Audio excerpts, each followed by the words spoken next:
సెలబ్రిటీలు అంటే అబ్బో ఆ రేంజే వేరు. అయితే వారు కూడా దేశ పౌరులే. వారికి కూడా నియమ నిబంధనలు వర్తిస్తాయి. శాంతి భద్రతల పరిరక్షణలో అధికారులకు వారు సహకరించాలి. ఈ క్రమంలో మిగతా వారితో సమానంగా వారిని చూస్తే చిర్రెత్తుకొస్తే ఏం లాభం ఉంటుంది? తాజాగా సినీ నటి, ఒకనాటి టాప్ హీరోయిన్, మాజీ రాజకీయ నాయకురాలు జయప్రద విషయంలో ఇదే జరిగింది. జూబ్లీహిల్స్ రోడ్ నెంబర్ 45 వద్ద అర్ధరాత్రి ట్రాఫిక్ పోలీసులు డ్రంక్ అండ్ డ్రైవ్ నిర్వహిస్తున్నారు. ఈ క్రమంలో కార్లు, వాహనాల చోదకులను ఆపి బ్రీత్ అనలైజ్తో పరీక్షిస్తున్నారు. ఈ క్రమంలోనే జయప్రద వస్తున్న కారు వచ్చింది.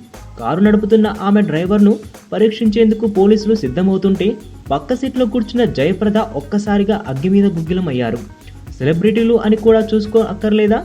ఎలా పడితే అలా చెకింగ్ చేస్తారా? డ్రైవర్ ఏమైనా తాగి ఉన్నాడా? ఎందుకు న్యూసెన్స్ చేస్తారు అంటూ పోలీసులపై మండిపడ్డారు. అక్కడే ఉన్న మీడియాపై సైతం జయప్రద విరుచుకుపడ్డారు. సెలబ్రిటీల విషయంలో వ్యవహరించే తీరు ఇదేనా అంటూ ప్రశ్నించారు.